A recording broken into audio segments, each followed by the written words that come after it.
नमस्कार, आप देख रहे हैं प्राइम टीवी। मैं हूं आपके साथ आरती तिवारी। डोनाल्ड ट्रंप के राष्ट्रपति बनने के बाद से ही दुनिया में हड़कंप मच चुका है। उनके कई फैसलों ने पूरी दुनिया को सकते में डाल दिया है और इसी कड़ी में ट्रंप पिछले काफी दिनों से ये घोषणा कर रहे थे कि वो कनाडा और यही नहीं ग्रीनलैंड को अमेरिका में मिला लेंगे। लेकिन हाल ही में यूरोपियन यूनियन मिलिट्री चीफ ने एक बयान दिया जिससे पूरी भू राजनीति की दिशा और दशा बदलने के कयास लगाए जा रहे हैं। देखिए रिपोर्ट। अमेरिकी राष्ट्रपति डोनाल्ड ट्रंप अपनी बेबाकी के लिए दुनिया भर में जाने जाते हैं। उनके फैसले अक्सर दुनिया को चौंकाने वाले होते हैं।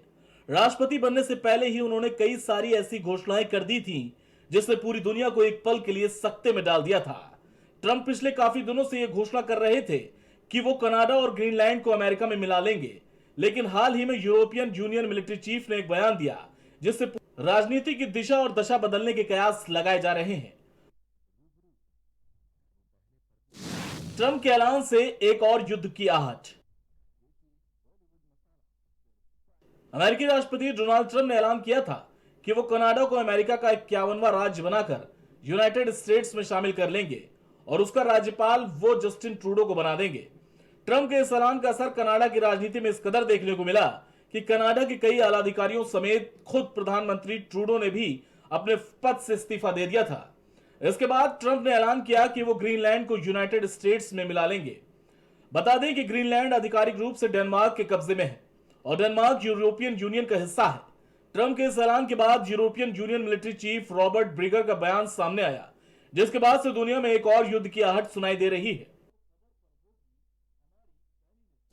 ग्रीनलैंड में सेना तैनात करेगा यूरोपियन यूनियन।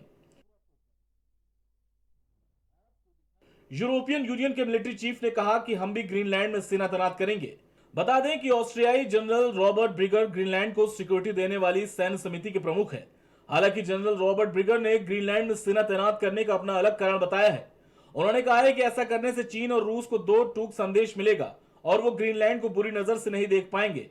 भले ही रॉबर्ट ब्रिगर ने यह कहा कि वो ग्रीनलैंड में सेना चीन और रूस को ध्यान में रखकर तैनात कर रहे हैं, लेकिन ट्रंप की धमकी के बाद ही यूरोपियन यूनियन ने यह फैसला लिया है। इससे साफ तौर पर यह कहा जा सकता है कि अगर ट्रंप आगे ग्रीनलैंड पर अधिकार करने के लिए कोई कदम उठाते हैं तो अमेरिका और यूरोप के बीच संघर्ष देखने को मिल सकता है। अमेरिका दिखा रहा रूस और चीन का डर। दरअसल ग्रीनलैंड एक ऐसी जगह है जहां अभी तो महज बर्फ जमी रहती है, लेकिन वहां पिघलती बर्फ की चोटियों के नीचे कई महत्वपूर्ण खनिज हैं। अमेरिका डेनमार्क को यह डर दिखा रहा है कि रूस और चीन की ग्रीनलैंड पर नजर है और वहां पाए जाने वाले खनिजों को देखते हुए वे किसी भी तरह इसे हथियाना चाहते हैं। हालांकि डेनमार्क ने अमेरिका के साथ आने से मना किया है, लेकिन ट्रंप उसे टैरिफ का डर दिखा रहे हैं, जिस पर डेनमार्क के पीएम का कहना है कि वो बिकाऊ नहीं है जो बिक जाएंगे। इतना ही नहीं, डेनमार्क ने ट्रंप की धमकी के बाद ग्रीनलैंड में अपना रक्षा बजट को भी 2 गुना कर दिया है। ऐसे में साफ नजर आ रहा है कि डेनमार्क किसी भी स्थिति में समझौते के मूड में नहीं है। क्या अमेरिका के खिलाफ जाएंगे यूरोपीय देश?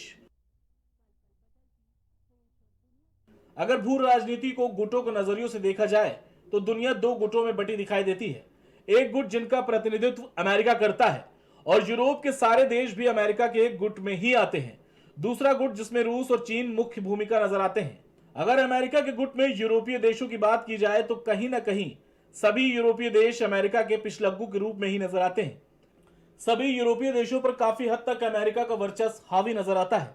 ऐसे में सबसे बड़ा सवाल यही खड़ा होता है कि यूरोपियन यूनियन ने ग्रीनलैंड में सेना की तैनाती की घोषणा तो कर दी है, लेकिन अगर अमेरिका डेनमार्क को कब्जाने की जिद पकड़ लेता है तो क्या यूरोपीय देश अमेरिका के खिलाफ जाने की हिम्मत कर पाएंगे? फिलहाल आने वाले समय में देखना दिलचस्प होगा कि अमेरिका डेनमार्क पर अपना कब्जा जमाता है या फिर दुनिया में एक और जंग अपने पांव पसारती है। देखना यह भी दिलचस्प होगा कि अमेरिका और यूरोप के रिश्तों का भविष्य क्या होने वाला है। Output desk, prime TV. हमारी खास रिपोर्ट पर फिलहाल इतना ही। देखते रहिए प्राइम टीवी।